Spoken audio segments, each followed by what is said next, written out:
Hello बच्चों, कैसे हैं?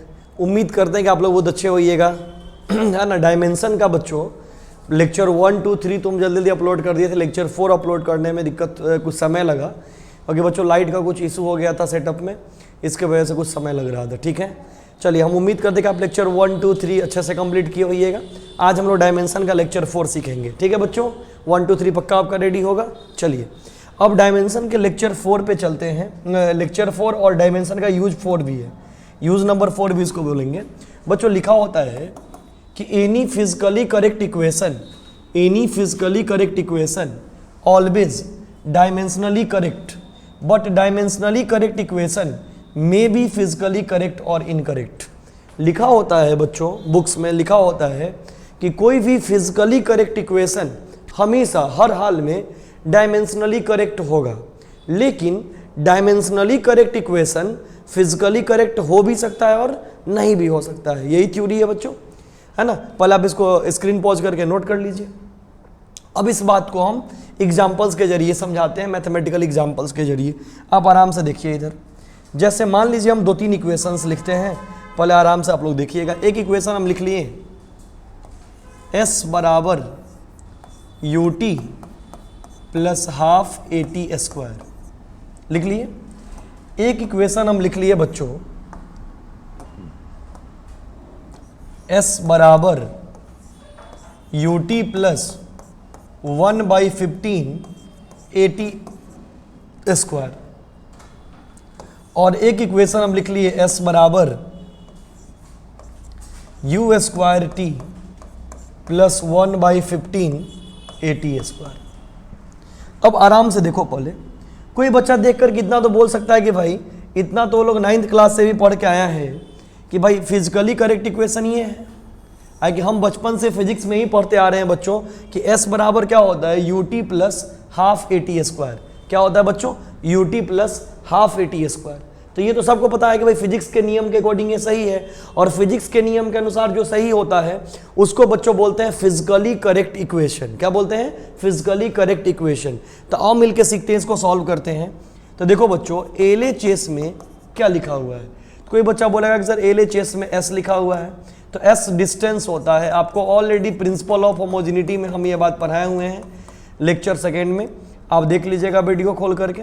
तो बच्चों डिस्टेंस का डायमेंशन L हुआ। क्या हुआ? L। अब आते हैं बच्चों RHS में। तो RHS में लिखा हुआ है ut प्लस AT²। क्यों? क्योंकि आपको पता है हाफ 1/2 मैथ्स का नंबर होता है, और मैथ्स के नंबर का यूनिट या डायमेंशन नहीं होता है। तो यहाँ पे आप गौर से देखिए, आपको समझ में आएगा। u वेलोसिटी है, इसका डायमेंशन LT-1 हुआ, और t टाइम है तो t का t हुआ।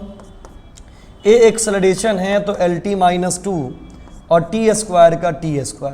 तो खुद गौर करिए, t-2 से +2 मर जाएगा, +1 से -1 मर जाएगा, l प्लस l।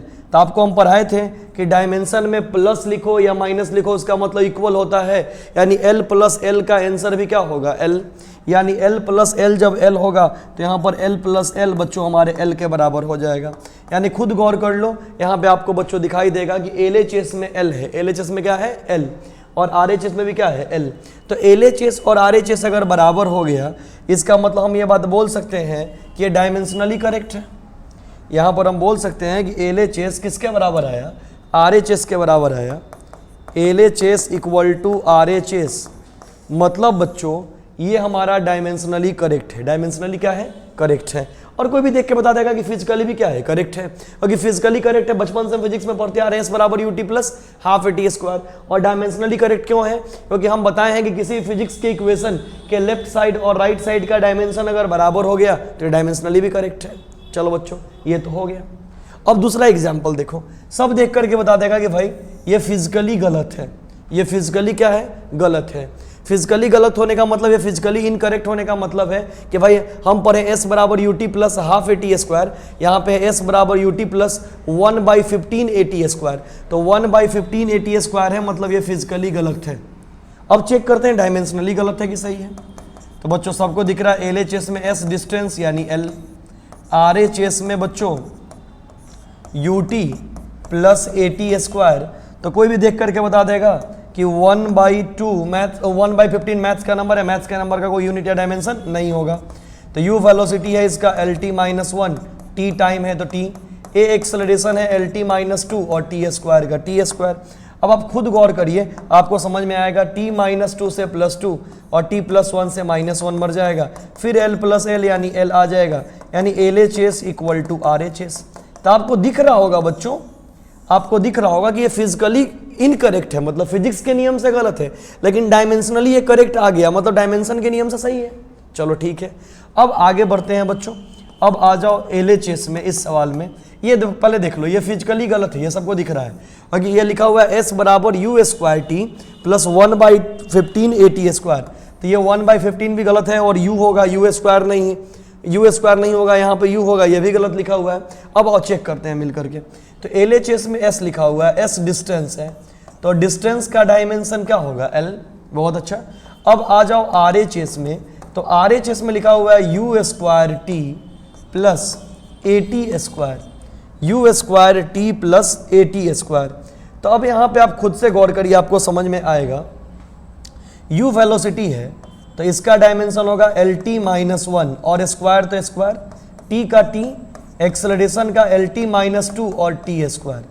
तो क्या हो जाएगा, जैसे ये स्क्वायर करिएगा तो L² t-2 into t plus L। अब तुम गौर से देखो, t-2 से +2 मर जाएगा, t-2 से +2 मर जाएगा, तो बचेगा L। और यहाँ पे देख लो, t-2 और +1 जोड़ोगे तो क्या बच जाएगा, L² t-1 + L। अब देख लो, इसको आगे सॉल्व करना पॉसिबल नहीं है, आगे दो सेम टर्म में ऐड होता है। तो खुद देख लो बच्चों, LHS में क्या है, L, क्या है L, और RHS में इतना आ गया, मतलब इस बार LHS और RHS बराबर नहीं है। यानी बच्चों यहाँ पे कोई भी देख के बोलेगा कि LHS और RHS यहाँ पे बराबर नहीं है, नॉट इक्वल टू।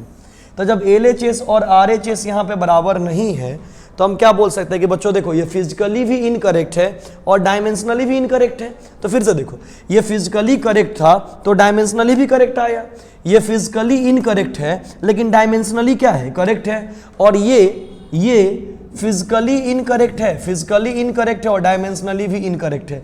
तो वही ना बच्चों हम लिखे थे कि एनी फिजिकली करेक्ट इक्वेशन, तब यहाँ पर हम यही ना लिखे थे कि any physically correct equation always dimensionally correct, मतलब कि फिजिकली जो करेक्ट होगा बच्चों वह हर हाल में डायमेंशनली करेक्ट होगा, हर हाल में डायमेंशनली करेक्ट होगा। लेकिन dimensionally correct equation physically correct हो भी सकता है और नहीं भी हो सकता है। अरे बोल, समझ में आ रहा है? जैसे देखो, फिजिकली डायमेंशनली करेक्ट इक्वेशन जो है, डायमेंशनली करेक्ट इक्वेशन देखो फिजिकली करेक्ट है, लेकिन यहाँ पे डायमेंशनली करेक्ट है लेकिन फिजिकली इनकरेक्ट है, और यहाँ पे डायमेंशनली भी इनकरेक्ट है और फिजिकली भी इनकरेक्ट है। उम्मीद करें समझ में आ गया कि फिजिकली जो करेक्ट होगा हर हाल में डायमेंशनली करेक्ट होगा, और डायमेंशनली जो करेक्ट होगा वो फिजिकली करेक्ट हो भी सकता है और नहीं भी हो सकता है। अरे बोल, समझ में आ रहा है ना? उम्मीद करें क्लियर है। मतलब यहाँ पे फिजिकली करेक्ट तो डायमेंशनली भी करेक्ट, यहाँ पे फिजिकली इनकरेक्ट तो dimensionally correct, physically incorrect dimensionally incorrect. Screen pause करके लिख लीजिए। उम्मीद करते हैं कि आपको डायमेंशन का लेक्चर 4 अच्छे है समझ में, लेक्चर 4 बोल रहे सॉरी, डायमेंशन का आपको यूज 4 अच्छे है समझ में आ गया होगा, पक्का। चलिए अब बच्चों इसके बाद हम बढ़ते हैं, अब इसके बाद हम नेक्स्ट यूज में आते हैं। डायमेंशन का लास्ट यूज है 5 नंबर यूज। अब कहता क्या है बच्चों, जैसे आपको शॉर्टली हम बोले कि आप लोग इतना तो 9th क्लास से पढ़ते आ रहे हैं फिजिकल क्वांटिटी के बारे में, आपसे कोई पूछेगा कि फिजिकल क्वांटिटी क्या होता है बच्चों, तो आप क्या बोलिएगा कि वैसा कोई भी क्वांटिटी, क्या बोलिएगा, वैसा कोई भी क्वांटिटी जिसका यूज कहाँ होता है, वैसा कोई भी क्वांटिटी जिसका यूज कहाँ होता है, फिजिक्स में, उसको बच्चों एक तरीके से हम क्या बोलते हैं, फिजिकल क्वांटिटी। क्या बोलते हैं, फिजिकल क्वांटिटी। तो ठीक इसी प्रकार से बच्चों हम सबसे पहले क्या बोलेंगे, सबसे पहले आप समझने का प्रयास करो। हम बोल रहे हैं क्या कि अब डायमेंशन के 5वां यूज में क्या कहता है कि किसी भी फिजिकल क्वांटिटी का वैल्यू आपको एक सिस्टम में दिया रहेगा, किसी फिजिकल क्वांटिटी का वैल्यू आपको एक सिस्टम में दिया रहेगा और आपको एक सिस्टम से उसको दूसरे सिस्टम में कन्वर्ट करना है। बात समझ में आ रहा है ना, कि किसी भी फिजिकल क्वांटिटी का वैल्यू आपको एक सिस्टम में दिया होगा और आपको एक सिस्टम से दूसरे सिस्टम में कन्वर्ट करना है। बात समझ में आ गया होगा। चलो ठीक है, तो डायमेंशन का 5th यूज लिखो कि to convert the value of physical quantity in one system to another system, with the help of dimension formula. फिर से बोल दे रहे एक बार बच्चों, to convert the value of physical quantity in one system to another system with the help of dimension formula. चलिए अब इसको हम लोग बनाते हैं, सिखाते हैं आपको। सबसे पहले गौर करिए, हम यहाँ पर लेट कर लेते हैं कि लेट मान लिए कि A B C are power of M L G respectively. मतलब बच्चों हम यहां पर एज्यूम कर लिए, मान लिए कि m का पावर a, l का पावर b, g नहीं करते, सॉरी फंडामेंटल लेते हैं, मतलब t लेते हैं। मान लिए कि a b c का, कि t लेंगे तो ज़्यादा बढ़िया समझ में आएगा, t पे ही बनाते हैं फॉर्मूला। तो let a b c are power of m l t respectively. मतलब मान लिए कि m का पावर a, l का पावर b और t का पावर c, और इसको मान लिए बच्चों इक्वेशन फर्स्ट। क्या मान लिए? Equation first. ठीक है बच्चों, अब तुम देखो हम क्या लिखते हैं, यहां पर हम दो सिस्टम बनाएंगे, क्योंकि टॉपिक ये है कि फिजिकल क्वांटिटी के वैल्यू को एक सिस्टम से दूसरे सिस्टम में कन्वर्ट करना है। तो पहले सिस्टम को हम 1 मान लेते हैं और दूसरे सिस्टम को 2 मान लेते हैं। यानी हम यहां पर लिख भी लेते हैं कि let n1 is the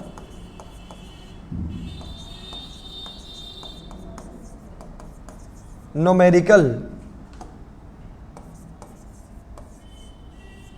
value of first system of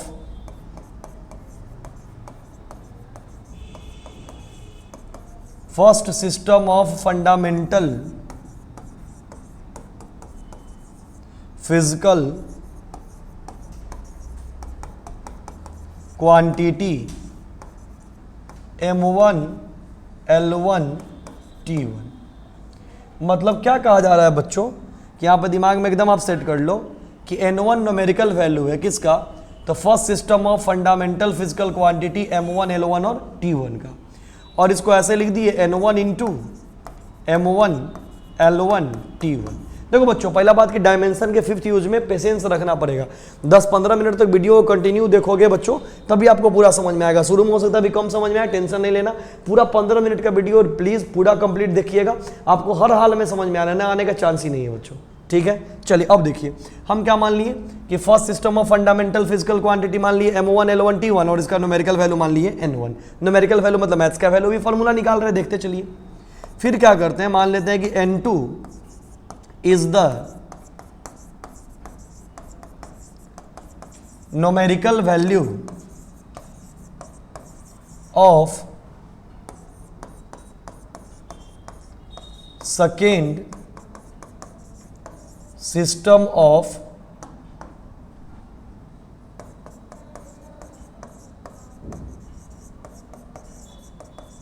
fundamental physical quantity m2 l2 t2। मतलब बच्चों हम क्या मान रहे हैं कि n2 न्यूमेरिकल वैल्यू है fundamental physical quantity m2 l2 और t2 का, और इसको आराम से हम लोग लिख दिए बच्चों n2 into m2 l2 t2। हो गया? ठीक, टॉपिक पे फिर लौटो। टॉपिक क्या है कि किसी फिजिकल क्वांटिटी के वैल्यू को एक सिस्टम से दूसरे सिस्टम में कन्वर्ट करना है। तो जब बच्चों एक सिस्टम से दूसरे सिस्टम में कन्वर्ट करना है, तो पहला सिस्टम ये हो गया, दूसरा सिस्टम ये हो गया। अब हम दोनों सिस्टम को बराबर कर लेते हैं, दोनों सिस्टम को इक्वेट कर लेते हैं। तो हम यहां पर क्या लिखेंगे कि वी इक्वेट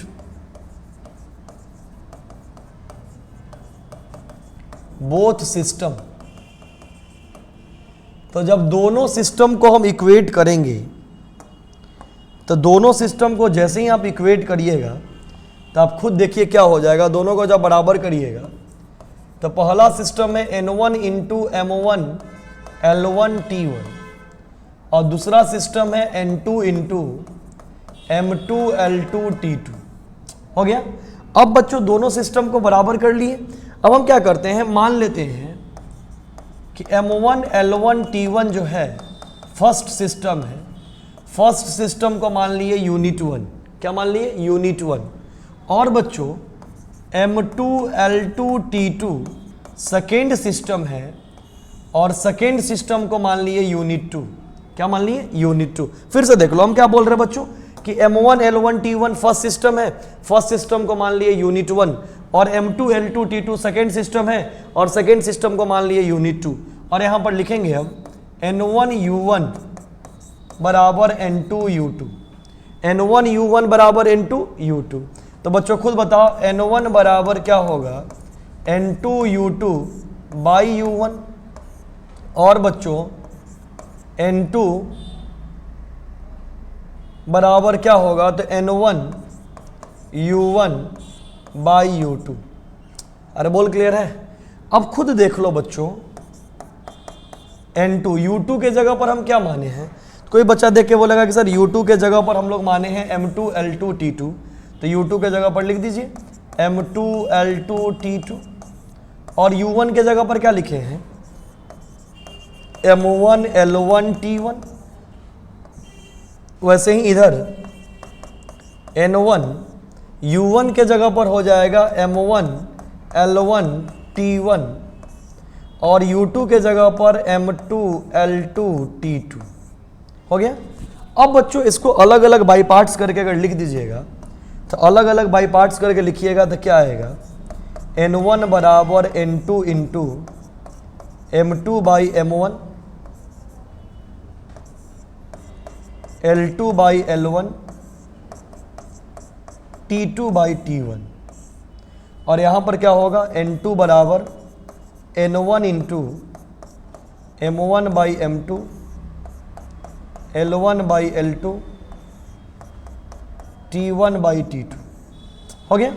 अब तुम खुद देखो M का पावर क्या माने हो A, L का B और T का C, तो यहाँ पर भी लिख दो M का पावर A, L का पावर B, T का पावर C। यहाँ पर भी M का पावर A, L का पावर B और T का पावर C। उम्मीद करते हैं दिख रहा होगा, बोलो क्लियर है, इसमें मेरे समझ से तो कोई डाउट नहीं है। चलो अब बच्चे एक बार चेक कर लीजिए तो यहाँ तक इतना नीचे जो लिखे हैं यार है कैमरा में, ठीक है। चलिए तो उतना आ जा रहा है बच्चों। फिर से हम बोल दे रहे क्या लिखे हैं, M का M2 बाई M1 का पावर है, L2 बाई L1 का power B, T2 by T1 का power C, M1 by M2 का पावर है, L1 बाई L2 का पावर B और T1 बाई T2 का पावर C। ऐसे हम लिख करके फॉर्मूला दोबारा आगे हम सवाल बताएंगे, खुद समझ में आएगा। एक बार फिर से देख लो क्या किए हम। फिर बोल रहे हैं डायमेंशन का 5वां यूज। शुरू में लगता है कि टीचर क्या पढ़ा रहा है, मेरा बहुत सिंपल पढ़ाने का तरीका है, सिंपल सा ट्रिक है, तुम पेशेंस के साथ 15 मिनट देखो। अभी हो सकता है हमको पूरा पता है, इतना साल से हम पढ़ा रहे हैं कि अभी आपको कम समझ में आ रहा होगा, लेकिन आप पेशेंस के साथ लेक्चर को पूरा कंप्लीट करिए, आपको 100% समझ में आएगा और इससे रिलेटेड सारा सवाल आप तेजी में बना लीजिएगा। अब यहाँ पर फिर से देखिए हम क्या बोल रहे हैं। हम ही बोल रहे हैं कि सबसे पहले हम M का पावर है, L का पावर B और T का पावर C मान लिए। फर्स्ट सिस्टम में M1 L1 T1 और उसका न्यूमेरिकल वैल्यू मान लिए N1। सेकंड सिस्टम में M2 L2 T2 fundamental quantity और इसका न्यूमेरिकल वैल्यू मान लिए N2। दोनों सिस्टम को इक्वेट कर रहे हैं तो बराबर कर दिए। M1 L1 T1 को मान लिए यूनिट 1, M2 L2 T2 को मान लिए यूनिट 2, तो फिर N1 into U1 N2 into U2। तो ऐसे मान लो N1 अगर निकालेंगे तो क्या हो जाएगा N2 U2 अब बटा में U1, और N2 बराबर क्या हो जाएगा N1 U1 बटा में U2। क्लियर है। उसके बाद क्या कर रहे हैं बच्चों, U2 के जगह पर क्या लिख दे रहे हैं M2 L2 T2 और U1 के जगह पर M1 L1 T1 और U1 ऐसे ही कर करके लिख दिए। फिर बता अलग अलग कर दिए तो M का पावर पहले से A माने हुए हैं, L का पावर B और T का पावर C। तो N1 निकालने का फॉर्मूला निकल गया और N2 निकालने का। सबसे पहले बच्चों स्क्रीन को पॉज करके आप तेजी में पहले इस फॉर्मूला को नोट करिए। अब हम इस फॉर्मूला का यूज करके सवाल बनाना सिखाते हैं, आपको तुरंत बहुत मजा आएगा बच्चों। पहले तेजी में जल्दी से नोट करिए स्क्रीनशॉट लेकर के। चलिए अब आप पक्का लिख लिए होइएगा स्क्रीनशॉट लेकर के। चलिए अब बच्चों हम क्या करते हैं, सबसे पहले हम इधर रफ में अब लिखते हैं, देखिएगा अच्छे से। अभी हमने N1 निकालने का फॉर्मूला लिखा, N1 निकालने का फॉर्मूला लिखा,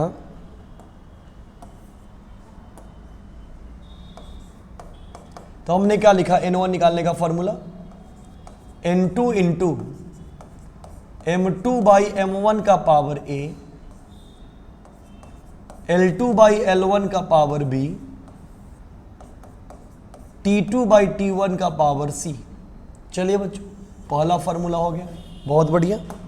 अब बात करते हैं दूसरा फॉर्मूला क्या, तो N2 बराबर आ गया N1 into M1 by M2 का power A, L1 by L2 का power B, T1 by T2 का पावर C।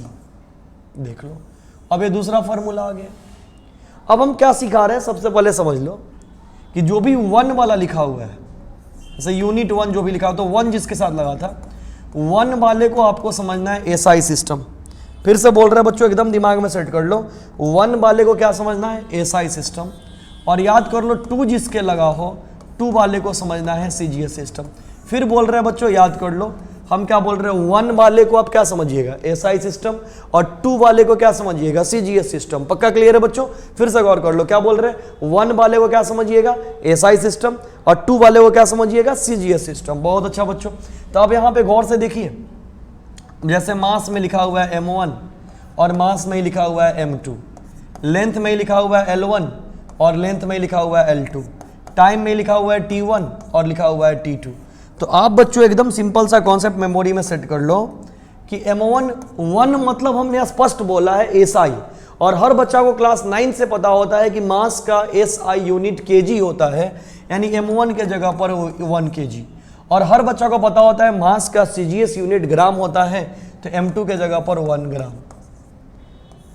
लेंथ के जगह पर जैसे मान लो एसआई में 1 मीटर, लेंथ का एसआई यूनिट मीटर होता है और सीजीएस सेंटीमीटर होता है, तो L2 के जगह पर 1 सेंटीमीटर। और टाइम का यूनिट सेकेंड होता है, तो एसआई में भी 1 सेकेंड और सीजीएस में भी 1 सेकेंड। यानी अभी जब हम आपको सवाल स्टार्ट लेंगे तो फिलहाल आपको यही 3 यूज करना है। M1 के जगह पर 1 kg और M2 के जगह पर 1 ग्राम, L1 के जगह पर 1 मीटर, L2 के जगह पर 1 सेंटीमीटर, T1 के जगह पर 1 सेकेंड, T2 के जगह पर 1 सेकेंड। ठीक, अब आ जाओ सवाल के। चलिए, तो कुछ टर्म याद रखो, जैसे फोर्स, अभी जिसका क्वेश्चंस में यूज होगा, एससी वर्मा वगैरह देंगे बनाने के लिए, उसमें भी तुमको यूज में आएगा। तो याद रखो फोर्स का एसआई यूनिट होता है न्यूटन, और फोर्स का सीजीएस यूनिट होता है डायन। फिर से याद कर लो, फोर्स का एसआई यूनिट क्या होता है, न्यूटन, और सीजीएस यूनिट क्या होता है, डायन। फिर मान लो लिखा है एनर्जी, तो एनर्जी का एसआई यूनिट होता है जूल, सीजीएस यूनिट होता है अर्ग। मान लो पावर का एसआई यूनिट होता है वाट, सीजीएस यूनिट होता है अर्ग पर सेकेंड।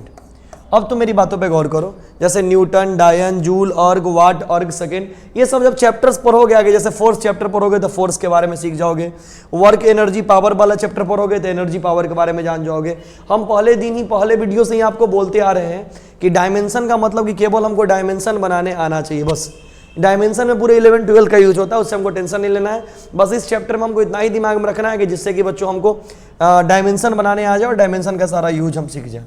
और फिर हम बोल दे रहे हैं, हम क्या बोले हैं, आपके एकदम दिमाग में सेट होना चाहिए कि एस आई का मतलब आपको यूनिट 1 लेके चलना है, और सीजीएस का मतलब आपको यूनिट 2 लेके चलना है। फिर से गौर कर लीजिए, हम क्या बोल रहे हैं, एस आई का मतलब आपको क्या लेके चलना है, यूनिट 1, और सीजीएस का मतलब क्या लेके चलना है, यूनिट 2। उम्मीद करें बच्चों पूरा क्लियर होगा।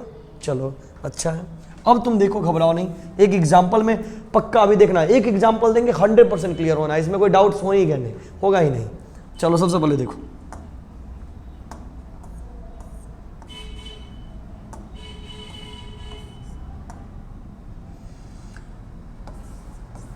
जैसे मान लो क्वेश्चन लिखा हुआ है,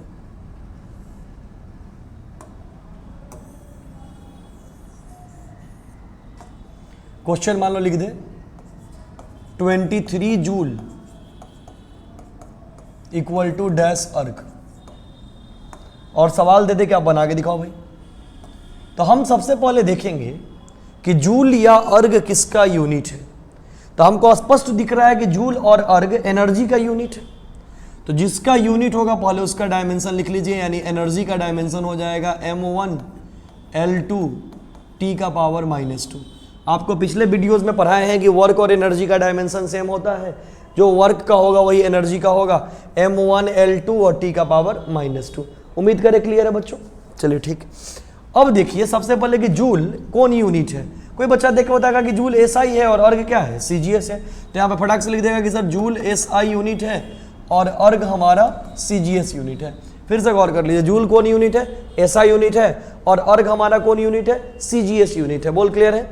अब चलिए, जब एक SI यूनिट हो गया और एक CGS यूनिट हो गया, तो हम सवाल को कैसे सॉल्व करते हैं, सो आप देखिए। पहले सबसे पहले आपको क्या सिखाएं, आप लोग फटाफट बोलिएगा। SI का मतलब यूनिट 1, तो यूनिट 1 हमारा हो गया जूल। इसके साथ जो मैथ का नंबर लगा वो हो गया न्यूमेरिकल 1, न्यूमेरिकल 1 हो गया 23। आपको क्या पढ़ाया था कि यूनिट 2 का मतलब CGS, तो CGS यहाँ पर अर्ग है, तो यूनिट 2 हमारा क्या हो गया? तो यूनिट 2 हमारा हो गया बच्चों अर्ग, और इसके साथ जो मैथ का नंबर लगा होता वो होता न्यूमेरिकल 2, तो न्यूमेरिकल 2 बच्चों हमको निकालना है, न्यूमेरिकल 2 हमको निकालना है। अब आप खुद गौर करिए, जब न्यूमेरिकल 2 निकालना है तो न्यूमेरिकल 2 निकालने का फॉर्मूला क्या होता है? न्यूमेरिकल 1, सामने बोर्ड पे लिखा हुआ है, numerical 1 into M1 by M2 का power A, L1 by L2 का power B, T1 by T2 का पावर C। अब आप खुद गौर करिए, N1 के जगह पर हो गया 23, M1 के जगह 1 kg और M2 के जगह 1 ग्राम, L1 के जगह 1 मीटर और L2 के जगह पर 1 सेंटीमीटर, T1 के जगह 1 सेकेंड और T2 के जगह 1 सेकेंड। हो गया? अब आप खुद गौर करिए, M का पावर क्या है डायमेंशन में? 1, तो 1 लिखिए। L का पावर क्या है? 2 लिखिए। और T का पावर क्या है? -2, मतलब A के जगह 1, B के जगह 2, C के जगह -2।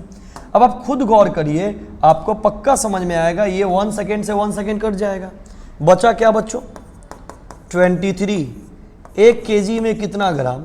1000 ग्राम, बटा कितना ग्राम? 1 ग्राम। 1 मीटर में कितना सेंटीमीटर? 100 सेंटीमीटर, बटा 1 सेंटीमीटर, पावर 2। सेंटीमीटर से सेंटीमीटर कट जाएगा बच्चों, ग्राम से ग्राम कट जाएगा। इसको सॉल्व कर लीजिएगा तो 23 इंटू 1000, इसका स्क्वायर है तो 2 बार लिख दीजिए 100, या 2 जीरो बढ़ा दीजिए। अब ये स्क्वायर है तो 100 गुने 100, तो 2 जीरो बढ़ा दिए, तो काउंट करो 4 3 7, यानी आंसर आ गया 23 इंटू 10⁻⁷। यानी बच्चों आपसे कोई पूछेगा, अगर आपसे कोई पूछेगा कि 23 जूल इक्वल टू डैश अर्ग, तो आप बोलिएगा 23 इंटू 10⁻⁷ अर्ग। बोलो अब पक्का। डायमेंशन का 5वां यूज जो हम पढ़ा रहे थे, मात्र हम एक एग्जाम्पल अभी बताए हैं, एक न्यूमेरिकल्स कराए हैं, लेकिन इतना ही में हमको भरोसा है कि आपका पक्का क्लियर हो गया होगा, इसमें कहीं कोई डाउट्स नहीं होगा। बोलो बच्चों, समझ में आया? चलो ठीक, अब स्क्रीन पॉज करके लिख लो, इसके बाद हम अभी और प्रैक्टिस कराते हैं, आपका और क्लियर होगा।